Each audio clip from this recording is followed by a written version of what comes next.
বিসমিল্লাহির রহমানির রহিম। টিএলসি নবনিযুক্ত যে আজকে 192 জন জয়েন করেছেন, আপনাদের সবাইকে ব্যক্তিগত পক্ষ থেকে IDB institute of diploma engineers of বাংলাদেশের প্রথম যুগ্ম সদস্য সচিব হিসাবে আন্তরিক মোবারকবাদ, ধন্যবাদ জানাচ্ছি।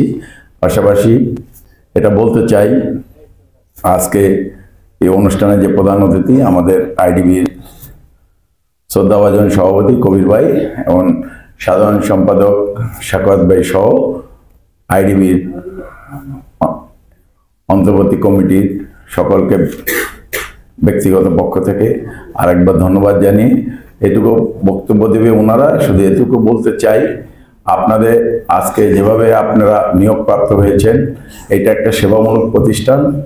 আপনাদের কাছে উদাত্ত আহ্বান থাকবে যে এই আপনারা ছাত্র জীবন শেষ করে যেভাবে যোগদান করেছেন সততার সাথে, যে সেক্টরেই থাকেন, যেখানে থাকেন, বাংলাদেশে যেখানেই থাকেন, বিদ্যুৎ সেক্টরটা একদম সেবামূলক প্রতিষ্ঠান। এই প্রতিষ্ঠানে সবার কাছে আহ্বান থাকবে আপনারা সততার সাথে, নিষ্ঠার সাথে কাজ করুন। পাশাপাশি আপনাদের যে সার্ভিস অ্যাসোসিয়েশন আছে, সার্ভিস অ্যাসোসিয়েশনের সাথে সম্পৃক্ত থেকে পাশাপাশি আমাদের এই ডিপ্লোমা ইঞ্জিনিয়ার্স অ্যাসোসিয়েশনের সাথে আপনারা থাকবেন। পাশাপাশি জাতীয়তাবাদী আদর্শ উদ্বুদ্ধ হয়ে দেশ সেবায় নিয়োজিত হবেন, এই আশা ও প্রত্যয় ব্যক্ত করে সবাইকে আমার সংগ্রামী সালাম জানিয়ে আমি আমার বক্তব্য শেষ করছি। আসসালামু আলাইকুম। বিসমিল্লাহির রহমানির রহিম।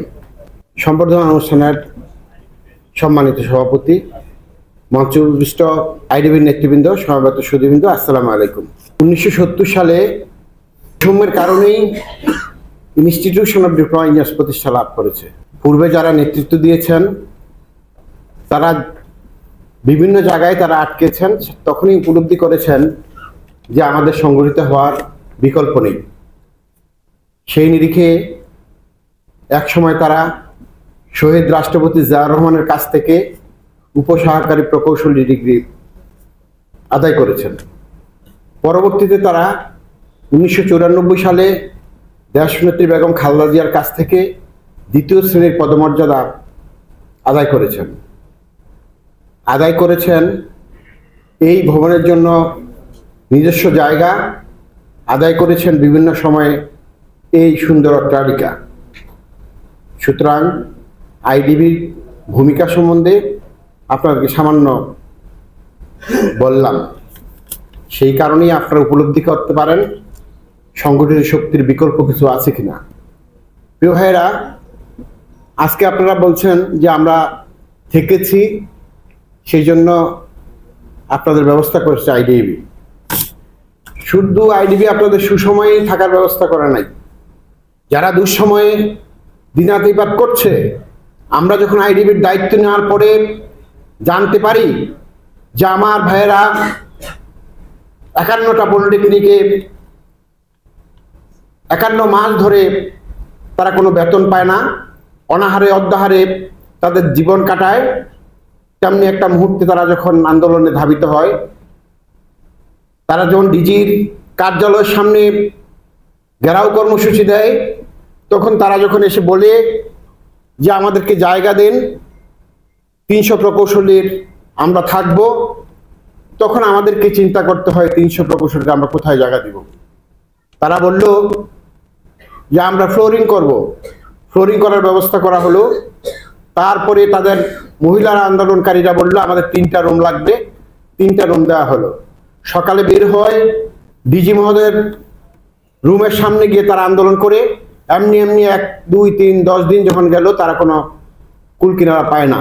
তখন আমার আহ্বায়ক মহোদয়কে বললাম, এভাবে চলতে দেওয়া যায় না, এর একটা বিহিত ব্যবস্থা দরকার।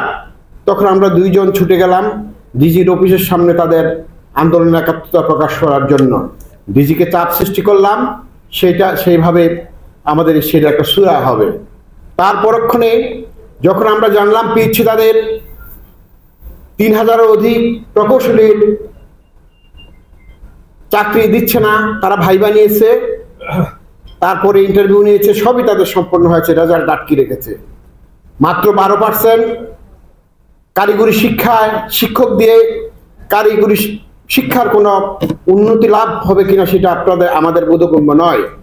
তাই আমরা ভাবলাম তাদের জন্য আমাদের কিছু করা দরকার। তখন আমরা লেখালেখি শুরু করলাম, পিএইচসিকে যে তোমরা রেজাল্ট দাও, মন্ত্রণালয়কে রেজাল্ট দাও।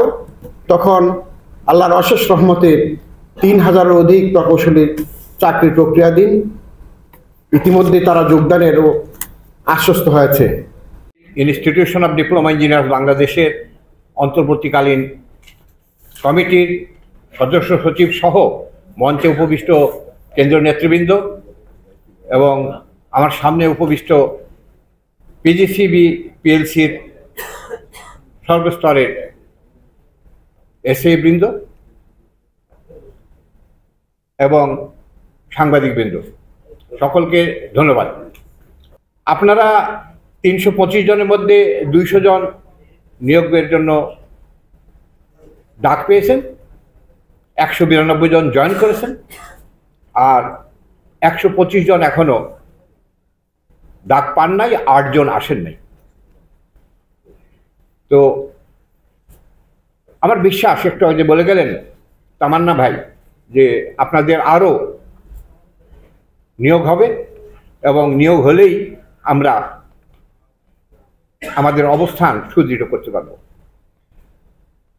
আচ্ছা, আমি আপনার মনে আপনার বললে আমার ভালো লাগে না, তুমি বলা দরকার, ঠিক আছে? ওকে। পরে এইভাবে যে ডিপ্লোমা ইঞ্জিনিয়ার পদ দিন দিন ক্ষয়িষ্ণু হচ্ছে আর ডিগ্রি ইঞ্জিনিয়ার পদ দিন দিন বাড়ছে, মাথা ভরি প্রশাসন। কিন্তু আসলে কাজ কি? ডিগ্রি ইঞ্জিনিয়ারদের কাজ কি আপনারা জানেন কিনা আমি জানি না। ডিগ্রি ইঞ্জিনিয়ারের কাজ হচ্ছে planning, research, design. Planning, research, design. তো আমাদের দেশে কোনো প্ল্যানিং আছে ডিগ্রি ইঞ্জিনিয়ারদের দ্বারা? রিসার্চ, ডিজাইন নাই। একটা ছোট যদি ব্রিজ করতে হয় তাহলে তাদের ওই ভারত থেকে, চীন থেকে, রাশিয়া থেকে, জার্মান থেকে তারা ধার করে নিয়ে আসেন।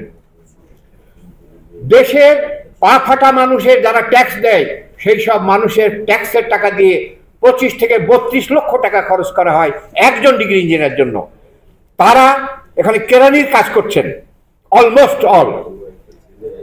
একজন সাব অ্যাসিস্ট্যান্ট ইঞ্জিনিয়ার হিসেবে কাজ করা অনেক কঠিন, চিফ ইঞ্জিনিয়ার হিসেবে কাজ করা খুব সহজ। যদি কেউ আমাকে চ্যালেঞ্জ করেন আমি প্রমাণ করে দেবো যে চিফ ইঞ্জিনিয়ার হিসেবে কাজ করা অত্যন্ত সহজ, এখানে কোনো সমস্যা নাই। বসে থাকবো আর কারোর ছুটি স্যাংশন করবো, কারোর